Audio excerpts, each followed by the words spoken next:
Since we are talking about overfishing and fisheries management and stocks in danger of depletion, etc., I also wanted to highlight a few points which are in the book, by the way.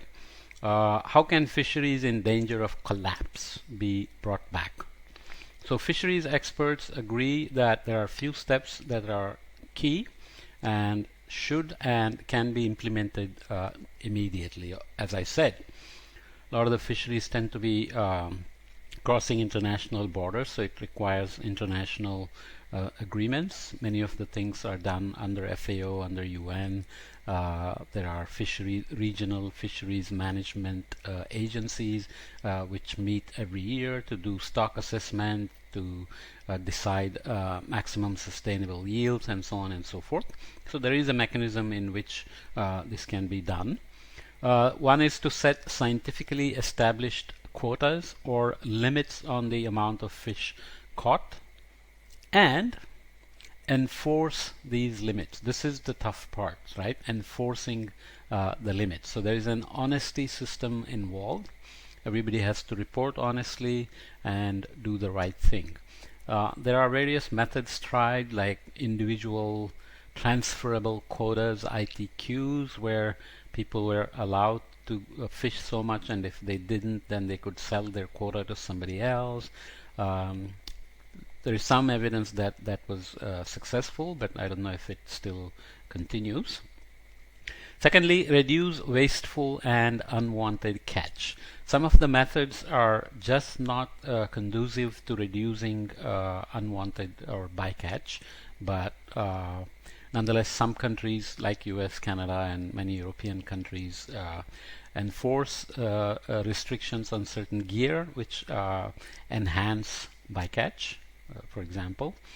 And 3, protect vital habitats that fish use as spawning and nursery areas, like mangrove forests or rivers up which the salmons go, and so on. Or marine protected areas became very popular under some of the presidents in the US.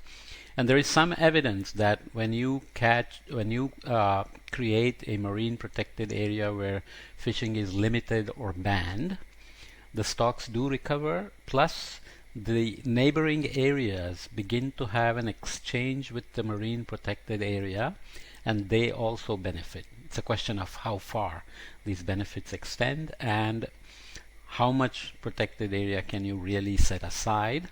But even more difficult thing is that since El Nino happens, PDO, various modes of climate variability happen, and climate change happens, etc. The idea is to have moving marine protected areas instead of fixed marine protected areas. So if a fishing ecosystem of a fish like a tuna moves, then can you be smart enough to design a moving protected area? These are the ideas. So now with all kinds of robots in the ocean, drones and remote observation systems, moored buoys and video recorders, etc., it is possible to do and track.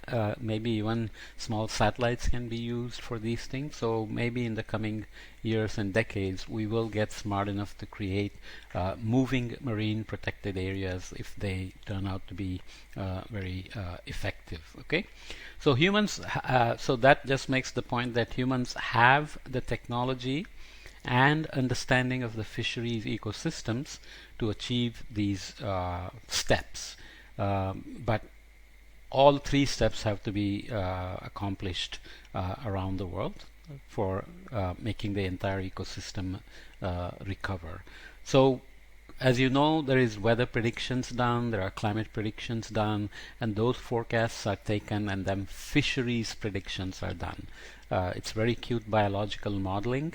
You move the fish larvae, you move the nutrients, you grow the fish, various species of fish, turtles, etc. So you can create not only phytoplankton and zooplankton, but also the so-called forage fish, which are eaten by the bigger fish, and so on and so forth. So this science of forecasting and projecting into the future about how fisheries will change with increasing greenhouse gases and global warming is also becoming more and more used. So there is hope if the international agreements work and people follow the rules and become more conscientious about their own role in managing the fisheries sustainably and not losing the fisheries carelessly.